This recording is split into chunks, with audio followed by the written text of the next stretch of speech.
Trump was on an interview with Laura Ingraham just this week. Honestly, if you watch the whole thing, it's mostly good. It's about 40 minutes. It's about 35 minutes of good stuff on immigration, on elections, on the shutdown, and all that's fine.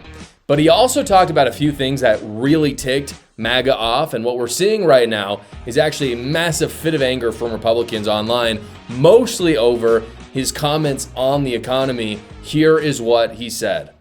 Costs are way down. Gasoline is going to be hitting $2 pretty soon, or around $2. Gasoline is at $2.70 now, and it was at $4.50 under Biden, under Sleepy Joe. When gasoline comes down, when energy comes down, and everybody agrees energy's down, we're drilled, drill baby drill. We're going like wild. We produce more gasoline, oil and gas in the last month than we ever have before by far. And we're going to also end up filling up the national strategic reserves, which were taken out by Biden in order to try and win an election. Didn't work out too well.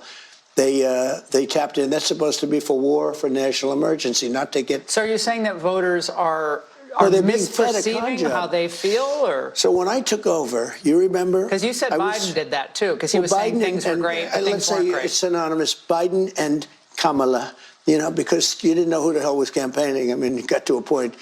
So I was up by 20 points on Biden or some crazy number. So he specifically asked about the economy, and all he talks about is oil and Biden. And he's absolutely right about oil, how it's stabilized. It's actually gotten cheaper. That's been a win for Trump, for sure. It's probably his number one economic win as president, I would say.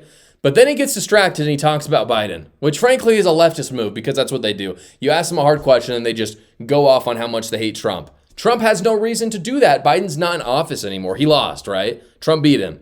So the reality is no voter wants to hear that. We want to hear that things are not so expensive. And if they are expensive, we want to hear how they're going to be less expensive. Laura Ingraham makes that same point, also brings up the 50-year mortgage stuff that Trump has been pushing. Take a look. Now, because your housing director has proposed something that has enraged your MAGA friends, which is this 50-year mortgage idea. So a significant MAGA backlash, calling it a giveaway to the banks and simply prolonging the time it would take for Americans to own a home outright. Is that really a good idea? It's not even a big deal. I mean, you go from 40 to 50 years, and what it means is 50, you pay something less from 30. That some people had a 40, and then now they have a 50. All it means is you pay less per month. You pay it over a longer period of time. It's not like a big factor. It might help a little bit. But the problem was that Biden did this. He increased the interest rates. And I have a lousy Fed person who's going to be gone in a few months, fortunately. I have a guy too late. Jerome Powell, we call him too late. He was too late in everything, except when it came to before the so-called Democrat election, which didn't work. But we're going to get interest rates down. But even with interest rates up, the economy is the strongest it's ever been. You asked me, just to go back to the beginning of your question, you talked about prices. We're down on energy. We're down on interest rate. Interest rates are down despite the Fed. Now, if we had a normal person at the Fed, would have really low interest rates, and we will soon have that. We'll have somebody that's. And why are people saying they're anxious about the economy? Why are they saying that? I don't know that they are saying. I think polls are fake. We have the greatest economy we've ever had. We will have over $20 trillion come into our economy, and it's largely because of my election, but it's also largely because of tariffs.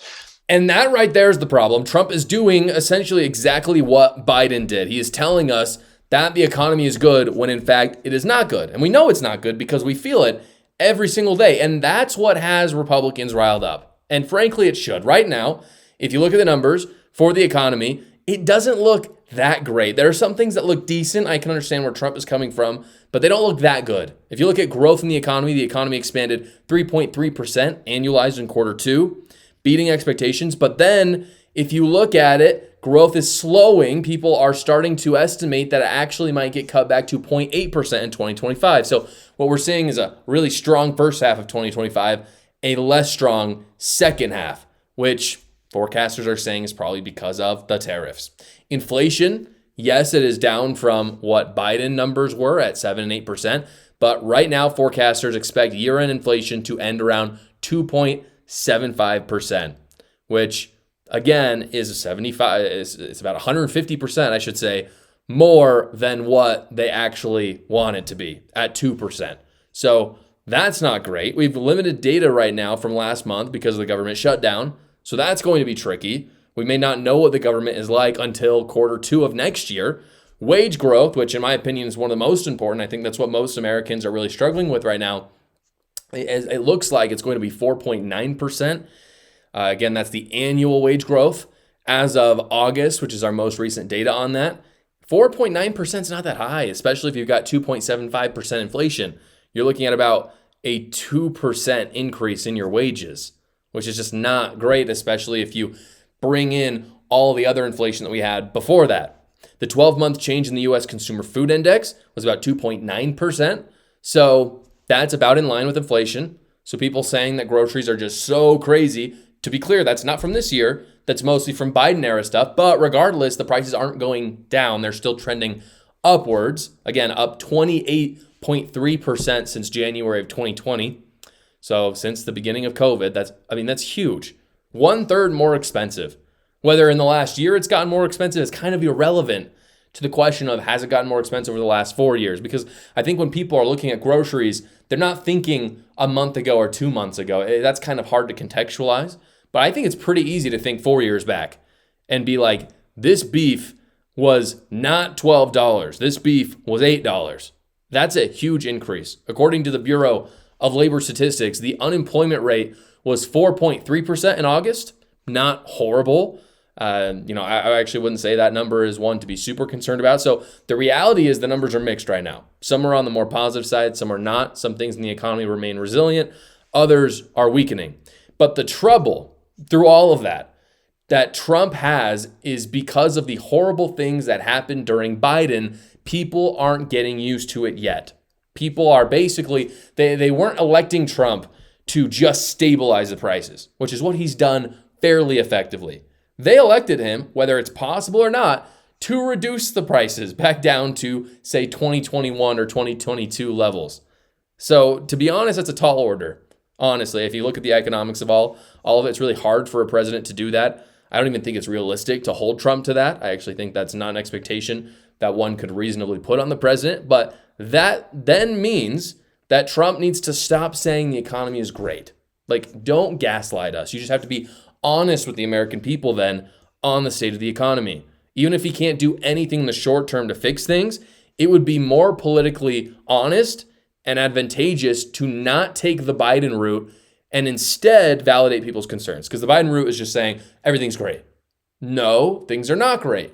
He needs to explain to us why stabilizing prices is something he's done. He cannot bring them down to pre-Biden era. And all we can do is be mad at Biden and not do what we did again. That is an actual, it might not be exactly what Americans want to hear, but that's actually an argument that is not gaslighting. Getting told that the economy is fantastic when it is not and you're feeling it is not is frustrating. By the way, tariffs, not the way to make it better, like he says. Neither are 50-year mortgages or stimulus checks, as I talked about on the show yesterday. Before I show you the next clip that really made MAGA angry, I have to say I am proud of Republicans for this. I'm actually really proud of Republican voters, rather, not the elite, but the voters over this response. I think it is good, whether you agree with this take that Trump shouldn't have said those things or not. It's good to hold your president to account. It's good to not be a political cult. This kind of tells me more than ever that MAGA is an independent group that is actually not as tied down to one person as we thought. Trump, 100%, is the leader of MAGA. I don't think that's going to change anytime soon. But at the same time, you have to hold him accountable. You have to remind Trump who is in charge, and it should be the American people. So I think this is very good. I think Trump will respond to the backlash, but he only gets better if we're honest with him. That's why I'm proud of Republican voters. So glad we're not as tribal as maybe Republicans once were and as Democrats are right now. Now, after talking about the economy, Laura Ingraham criticizes Trump pretty openly for letting 600,000 Chinese students into our universities. It's something I've been critical of as well. To all of our surprise, I mean this very literally, and X and online and everyone has been ablaze on this, he actually defended that policy of having 600,000 Chinese students in our country very strongly. Here it is. Folks are not thrilled about this idea of hundreds of thousands of foreign students in the United States. We have about 350,000 Chinese. One point during COVID, you were going to, push to, get them out, but that was pulled back. You've said as many as 600,000 Chinese students could come to the United States. Why, sir, is that a pro-MAGA position when so many American kids want to go to school and there are places not for them, and these universities are getting rich off Chinese money? Sure. Never said about China, but we do have a lot of people coming in from China. We always have, China and other countries. We also have a massive system of colleges and universities. And if we were to cut that in half, which perhaps makes some people happy, you would have half the colleges in the United States go out of business. So what? Well, I think that's a big deal. Are they fans You would have the of the historically, United States? Yeah, but you would have, as you know, historically black colleges and universities would all be out of business. You would have a system of colleges and universities would go down the tubes. So we're dependent on China to keep our university system going? But I think it's good to have, I actually think it's good to have outside countries. Look, I want to be able to get along with the world. They're not the French. They're the Chinese. They spy on us. They steal our intellectual property. What, do you think the French are better? Yeah. I mean, really? I don't know. I'll tell you, I'm not so sure. We've had a lot of problems with the French where we get taxed very unfairly on our technology, where, they put 25% taxes on American products. Look, assuming everyone treats us badly, because that's the way I am, but we take in trillions of dollars from students. The students pay more than double when they come in from most foreign countries. So this seems very contradictory to me. It seems to me that the antithesis of, number one, isolating China with tariffs, which is something he said he wants to do, and two, getting foreigners that don't have Western values out of our country. Like, those seems like two things that Trump really wants to do. And this seems like the antithesis to that. Because again, China is literally enemy numero uno. There is no one that is a bigger threat to America than China. There's no one that hates America more than China, except for maybe a few of our friends in the Middle East, but they don't have the power that China has. We don't want their students here to steal our intellectual property.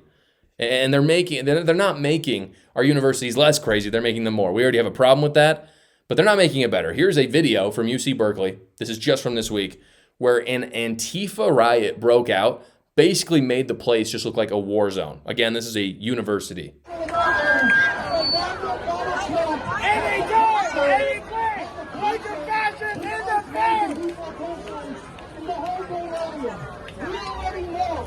That's our universities now, mostly created by leftist Americans. These aren't foreigners, all of them. But why would we add the CCP students into that mix? That's my kind of point with that. That just seems crazy to me. It obviously did to the rest of MAGA because Trump took a lot of heat for that specific part of the interview. And I think the mark of a good leader with all of this, because I'm still pro-Trump, I still support Trump, and I think most people do. But the mark of a good leader is very simple. Listen to your followers. Don't be an elitist. Don't tell your followers that you know best. Listen to them. And I think the big test for Trump going forward is, will he dig in deeper when he's got bad ideas like these ones, for example, or is he going to listen? And is he going to change? If he listens, no problem. I mean, people are going to forgive easily. And again, what I care about is not being haughty and not being an absolutist. I care about things getting done.